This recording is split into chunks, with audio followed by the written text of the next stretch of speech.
Good morning, नमस्कार दोस्तों, स्वागत है आप सभी का आज के मुख्य समाचार में। तो चलिए जानते हैं दिन भर की 25 बड़ी खबरों को फटाफट अंदाज में। पर आगे बढ़ने से पहले वीडियो को लाइक और चैनल को जरूर सब्सक्राइब करें, साथ में लगे नोटिफिकेशन को ऑन करें।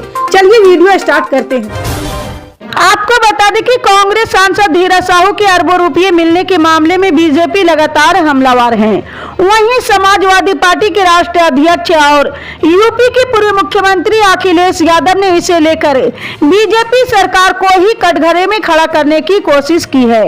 अखिलेश ने नोटबंदी पर सवाल उठाया और उन्होंने कहा कि जब नोटबंदी की गई फिर करोड़ों रुपये कैसे मिल रहे हैं। जी हां, एक से अकाउंट पर एक पोस्ट में उन्होंने कहा कि हाल में जो बेइंतहा नकदी बरामद हुई उससे भाजपा सरकार को नोटबंदी की नाकामी का स्मारक बनवा देना चाहिए और उसके नीचे देश की अर्थव्यवस्था को बर्बाद करने के लिए अपना माफीनामा भी लिखवा देना चाहिए। इसी बात पर सरकार ये भी बताए कि कानपुर में उनके अपनों से पकड़ी गई सैकड़ों करोड़ की नकदी में आखिर में कितना वापस किया और क्यों किया। जी हां, वहीं सपा मुखिया ने कहा कि काले धन, जालसाजी और भ्रष्टाचार की समस्याओं को जड़ से खत्म करने के नाम पर देश में नोटबंदी की गई थी। केंद्र सरकार ने 500 और 1000 रुपये की पुराने नोटों को बंद कर दिया था। इसके चलते देश की बड़ी आबादी को कतारों में लगना पड़ा। अखिलेश यादव ने कहा कि बीजेपी ने तब दावा किया था कि नोटबंदी से भ्रष्टाचार, काले धन और जालसाजी पर लगाम लगेगी। आपको बता दें कि छत्तीसगढ़ में किसानों की कर्ज माफी का वादा भूपेश बघेल के उप मुख्यमंत्री होने के साथ ही अधूरा रह गया। जी हां, प्रदेश में कांग्रेस पार्टी सत्ता बरकरार नहीं कर पाई और वर्तमान में भारतीय जनता पार्टी की सत्ता की वापसी हो गई। कांग्रेस सत्ता में आएगी तो कर्ज माफ होगा, ये सोचकर किसानों ने बढ़ चढ़कर कर्ज लिया था, लेकिन अब इन किसानों को मार्च तक कर्ज की राशि का पूरा भुगतान करना होगा। आपको बता दें कि बॉलीवुड अभिनेता सनी देओल की दमदार एक्टिंग की वजह से उनके करोड़ों चाहने वाले, लेकिन पंजाब में एक बार फिर उनकी गुमशुदगी के पोस्टर लगाए गए हैं। यही नहीं, सनी देओल को खोज कर लाने वालों के लिए 50,000 रुपये का इनाम भी रखा गया है। ये पहली बार नहीं हुआ कि सनी देओल के गुमशुदगी के पोस्टर लगाए गए हैं। दरअसल सनी देओल गुरदासपुर पठानकोट लोकसभा सीट से बीजेपी सांसद है। लोगों का कहना है कि जब से सनी देओल सांसद बने तब से वो दोनों जिलों में दोबारा दिखाई नहीं दिए, ना ही कोई विकास कार्य करवाया है। जी हां, विरोध कर रहे लोगों ने बस में सफर कर लोगों को पोस्टर बांटे और बसों में भी चिपकाए ताकि उनके सांसद तक उनकी बात पहुंच सके। आपको बता दें कि बिहार के मुख्यमंत्री नीतीश कुमार ने 1.5 साल बाद 26वीं पूर्वी क्षेत्र परिषद की बैठक में केंद्रीय गृह मंत्री अमित शाह से मुलाकात की है। इस दौरान उन्होंने एक बार फिर से बिहार के लिए विशेष राज्य के दर्जे की मांग की। इस दौरान उन्होंने कहा कि वो 2010 से ही ये मांग उठा रहे हैं। बैठक के दौरान बिहार के मुख्यमंत्री ने कहा, राज्य में सर्वसम्मति से कराए गए जाति आधारित गणना के आंकड़ों के आधार पर भाजपा समेत सभी पार्टियों की सहमति से समाज के सभी कमजोर वर्गों के सामाजिक उत्थान के लिए आरक्षण में इनकी भागीदारी बढ़ाने का निर्णय लिया गया। उन्होंने कहा कि राज्य में आरक्षण की सीमा 50 से बढ़ाकर 65% कर दी गई है। इसके लिए कानून पारित हो गया। समान वर्ग के आर्थिक रूप से कमजोर लोगों के लिए पूर्व से ही 10% आरक्षण उपलब्ध है। आपको बता दें कि उपराष्ट्रपति और राज्यसभा के सभापति जगदीप धनखड़ ने 8 दिसंबर को सदन को बताया कि लोकसभा के समय के साथ मिलान करने के लिए शुक्रवार को बैठकों का समय बदल दिया गया है। अब सदन के मुसलमान सदस्यों को जुमे की नमाज के लिए दिए जाने वाला 30 मिनट का समय खत्म कर दिया गया है। राज्यसभा के उपसभापति धनखड़ ने यह तब कहा जब डीएमके सांसद तिरुचि एन शिवा ने बताया कि कामकाज की संशोधित सूची में शुक्रवार 8 दिसंबर को दोपहर 2 बजे एक एजेंडा सूचीबद्ध किया गया था।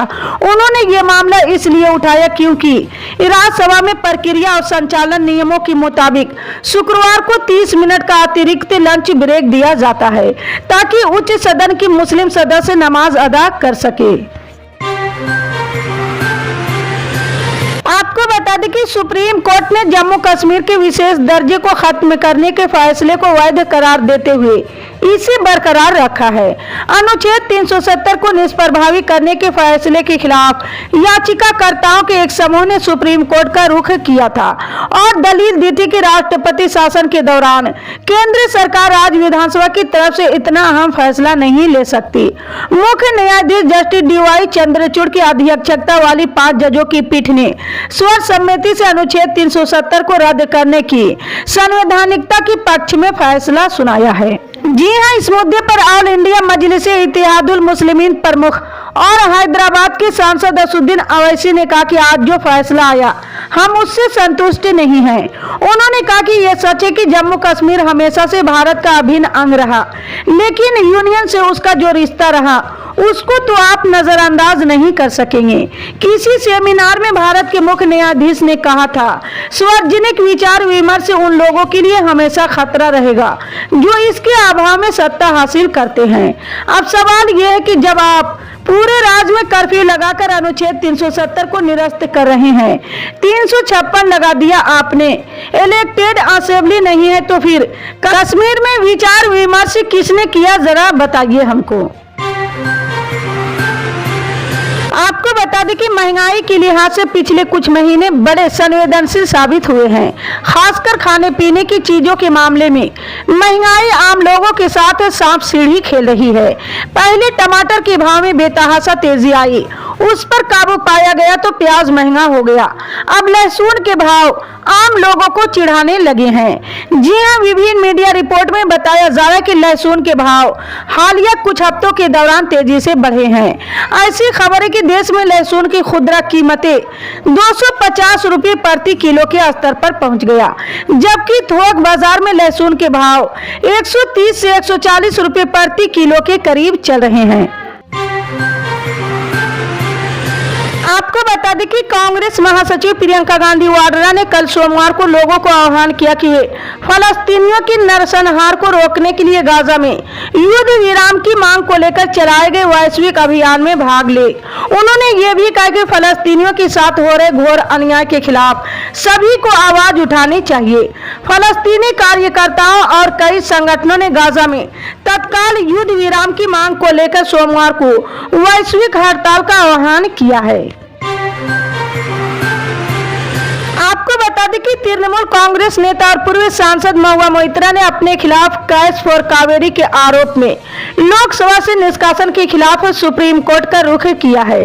जी हां, बता दें कि मोइत्रा को पिछले हफ्ते सांसद से बाहर कर दिया गया था, जब लोकसभा की आचार समिति ने उन्हें कारोबारी दर्शन हीरानंदानी के साथ अपने संसदीय पोर्टल की लॉगिंग क्रेडेंशियल की साझा करके राष्ट्रीय सुरक्षा को खतरे में डालने का दोषी पाया गया था।